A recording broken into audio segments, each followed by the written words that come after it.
So guys, watch as we play the mini game today, Hamster Kombat mini game. Simply click on the mini game. It is simple, you just have to pay attention. So I'm going to play it in slow motion so that you will understand and follow suit. Now with the moment it opens, you drag this green forward and now move the red up and pull the key back and pull the red down. Now you have to shift the key again so that you bring down the red at the center and move the green so that you pull up the two red. Now move this green all the two backward so that you move the green and the red up again.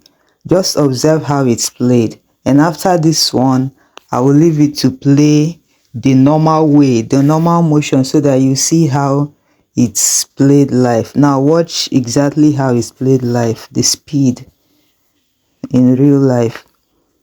So just pay attention. If you're able to master the first 5 moves, then you have gotten it. Just take your time. You can take it back, master the first 5 moves, and you're good to go.